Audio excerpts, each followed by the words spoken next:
Hi guys, welcome back. Today we are going to be looking at a K&N HP-1003 oil filter.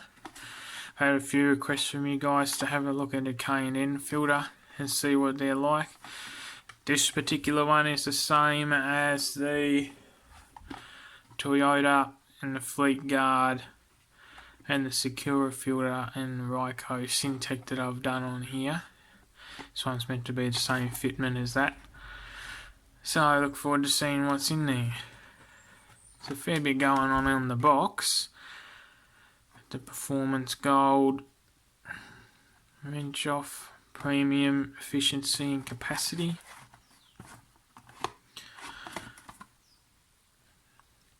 It's got a little bit of a fitment list on the side there. And on the side it's got a little bit of a picture showing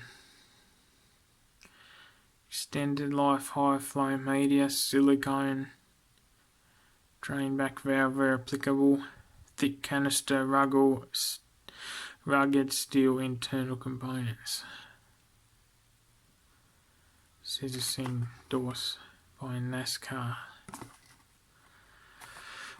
Alright. This is super cheap, is going to set you back about $25. It's quite an expensive oil filter for the size of it. Comes with a little service sticker in there, which is cool. That's nice to have.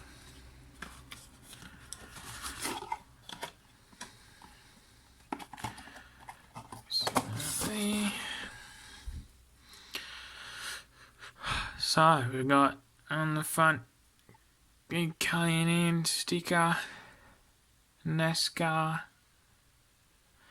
made in US, a little bit of instructions there. Not much else, it's a nice painted canister. Obviously got the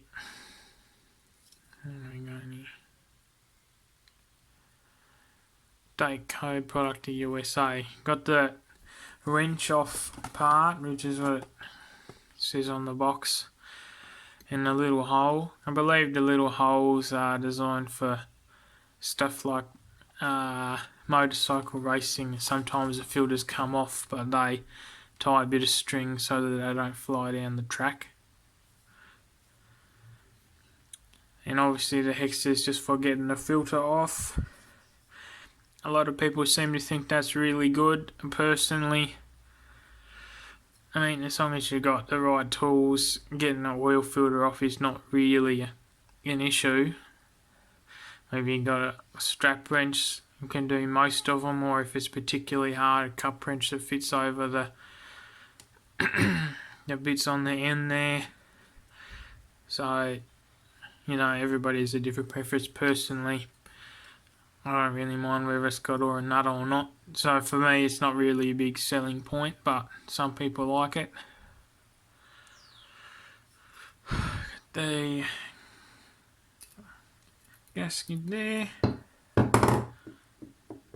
It's a pretty nice thick gasket. Sits in there pretty well. It's not going to come out. There's certainly no issues with that. That's a nice sealing gasket, sits up above the edge there. Right, we'll get this cut open and have a look what's in there. Right, so I got the edge cut off in. Let's have a look at what we got in here. In terms of the base plate, yeah, that looks fairly good. It's got a considerable amount of holes, so all on a nice angle. You would be able to get a considerable amount of flow through there. And your threads, how many we got? At least 4. You know, they look fairly well cut. They're nice threads. It's got a bit of thickness to it, so I certainly agree. Like, that's a nice base plate. There's no issues with that at all. Now, filter, the can. I don't know if you can hear that. That's the welds on the bottom doing something. And they advertise that they've got thick, heavy duty cans suited for racing. And what do we got on a thickness? 0.6, 0.7, or maybe more like 0.8. So that is a nice can. Certainly don't have any issues with that. It's nice. It's got a big flat area at the bottom. There's no imperfections. It's quite heavy duty. It's a nice feeling can indeed. Now the media filter itself. Valve. I believe. Well, it said on the box that this probably silicone anti-drain back valve. Very nice and flexible. Fits in there well enough. And on the filter,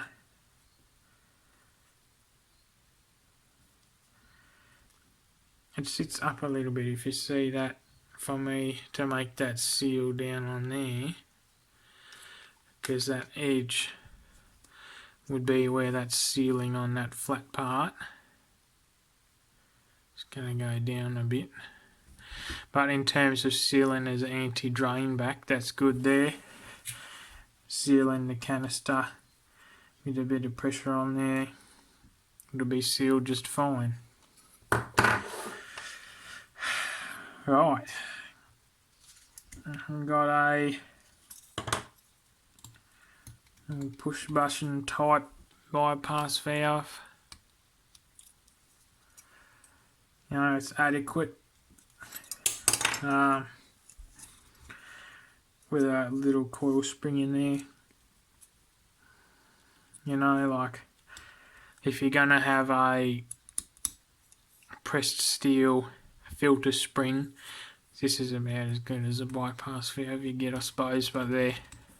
It's alright. The spring itself though, they're certainly not my favourite. As I said before, if this can got dropped or something and that was sitting in there, you know, it's possible the disc will get bent and then never go back to the right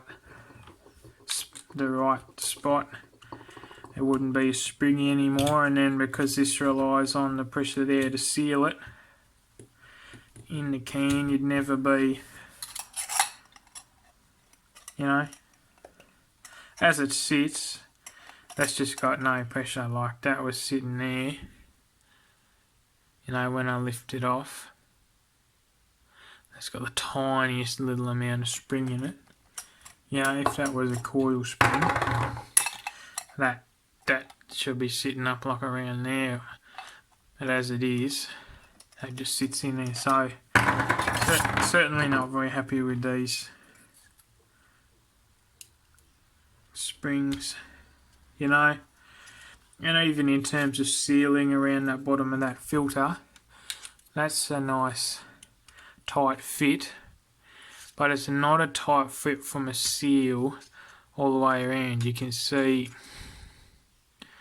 we've got these little edges, and you can see where they put little marks in the filter. So there is a bit of, like, oil could go down in between there because it's not actually sealed, it's only sealing in there, so certainly not ideal there. So that's not very nice to see in such an expensive filter, but it is what it is.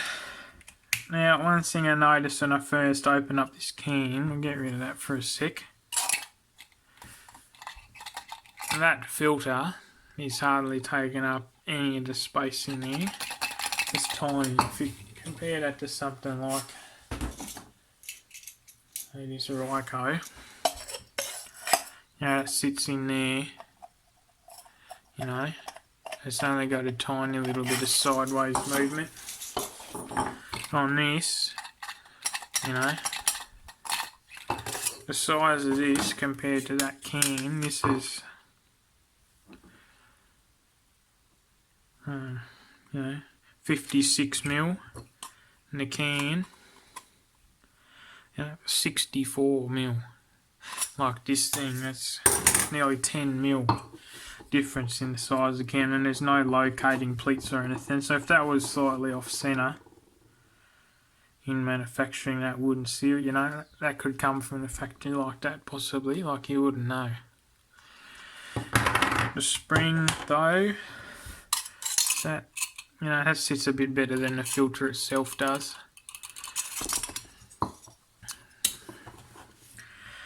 Now, obviously, the core on this, on their website they say that this is a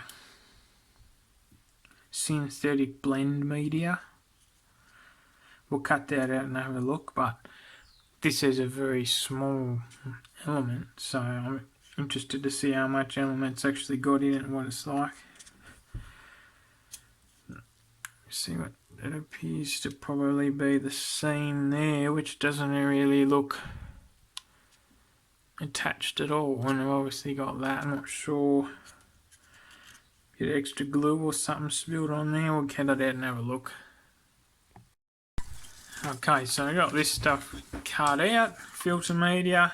The total length of this is about 900 centimeters.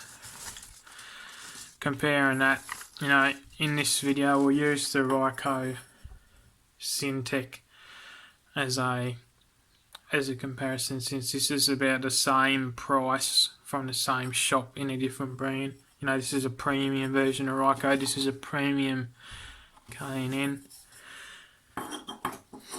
The Ryco, obviously synthetic, but this was about 1.2 meters long.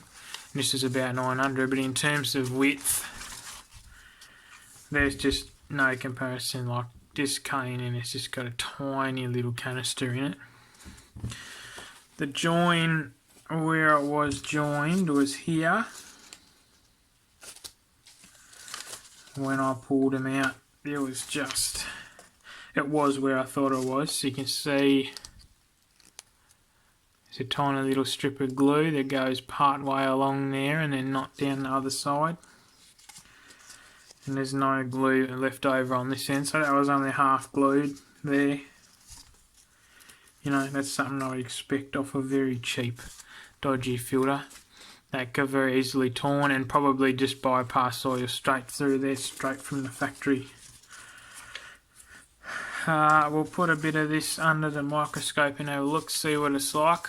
It's meant to be synthetic blend, not just cellulose, so we'll have a look at that.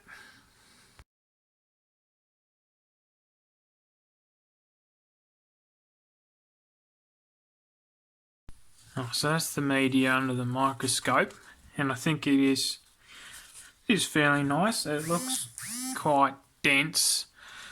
There's a lot of stuff in there, so it would be just a little bit better than your standard cellulose, but it's not fully synthetic. You can see a little bit of, I don't know if you can see that in the video, but you can see a little bit of a sparkle obviously from the glass fibres. So it is nice, a bit better than standard old cellulose. Certainly got this thing here, which not sure what that's about. It's not glue, because as we've seen in a minute, this glue is not as clear. It's not your standard coloured filter glue, so I'm not sure what that is. But as we've seen, it's not the most uncommon thing to see filter media with stuff spilled on it. But in terms of compared to our other filters in this range, this has got at least half the amount of filter media in it, which is certainly not ideal.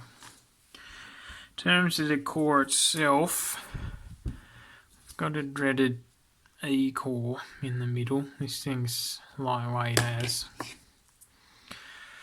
but steel end caps, which is a bonus. It's got this glue, because this is just plastic on metal, this is just glued, and now I haven't done anything to it just now. And I just had no pressure on that at all, and that just come off. The only thing really holding it together is the pleats. You can see there I've had a fair bit of glue on that side, and there's none on that side where the edge is meant to be held in.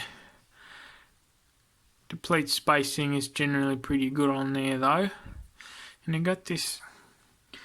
I haven't seen this type of glue before, just to clear. It's almost like craft glue rather than the traditional more solid sort of filter glue. It's got a bit of like a play in it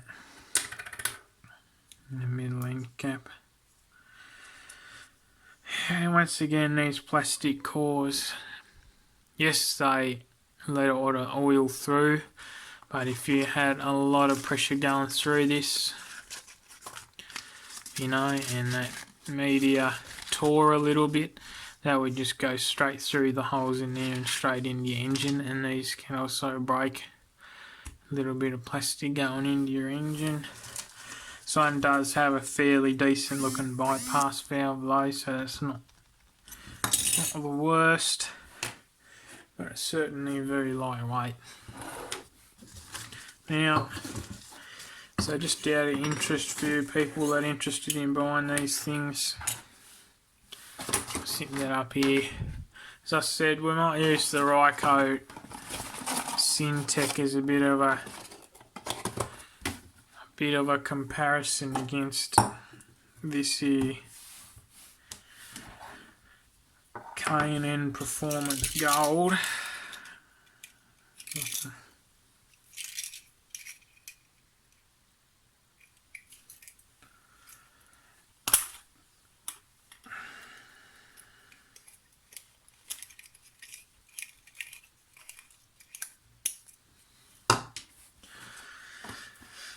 So these two cheap filters you can get from Super Cheap or wherever you get your stuff from.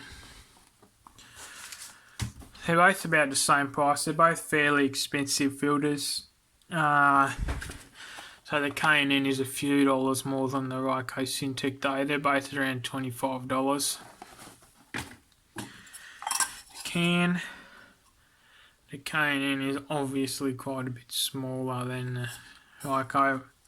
But in terms of the can thicknesses, they're about the same. This one's probably got a bit more weight, but it's got that. The Ryco's got the special grippy stuff on it, you know. They're both got quite decent anti-drain back valves, you know. The Ryco's got the added feature of the part that actually seals around the filter there, instead of that one that just seals flat on the K&N. You know, the base plates, you know, they both got decent threads, decent flow. There wouldn't be much to... They're different designs, but I wouldn't say one's better than the other there. You know, the Ryco's got a coil spring, so if you put that down in there, put the canister in. We'll do the same on the K&N, if we can get that back together.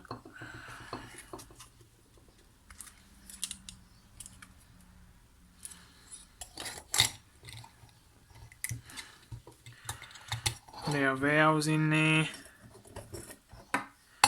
K&N, as we saw, just sits down in there. The Ryco is considerably above where it's going to sit in the can.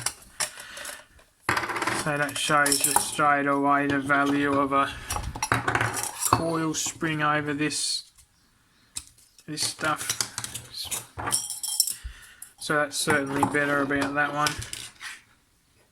You know, bypass valve built into the canister feels a lot more robust than that.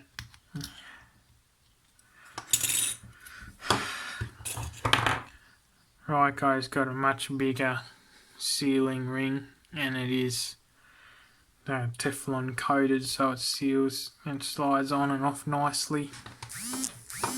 Both the valves are comparable there.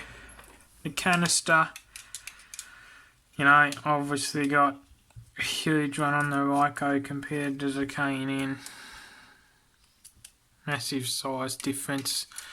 All metal construction on the Ryco.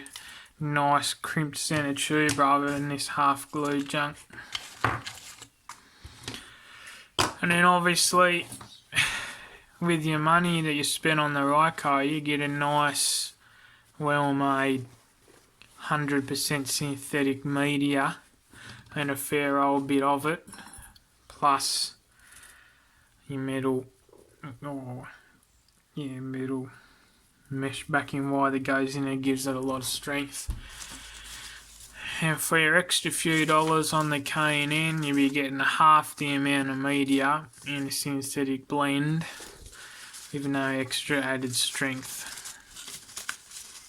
Possible manufacturing defects. So as I said to a few of you guys watching my channel, the one filter isn't always a good representation of the whole company. K&N has a fairly good reputation, and from this video I'm not saying that they're terrible, but this particular filter, which is one that I would use on my personal car, like these are the filters that fit that model, this particular filter is just a disaster. This is the sort of thing I'd expect to be paying $5 for, but I can buy a Fleet Guard filter for $5 and it's 10 times better than this in almost every way. And yet this one is a couple dollars more, so there is no way in this particular filter that I would buy a K&N Performance over this Ryco Syntech. This is going to be a much better investment in your money. So K&N, we might have to get a different one, maybe one that's a little bit bigger, and I'd like to see what that's like, because I'm certainly not impressed with this particular filter. I wouldn't be using that on any of my vehicles anytime soon. So there you have it. There's the K&N HP-1003 versus the Ryco Z432ST.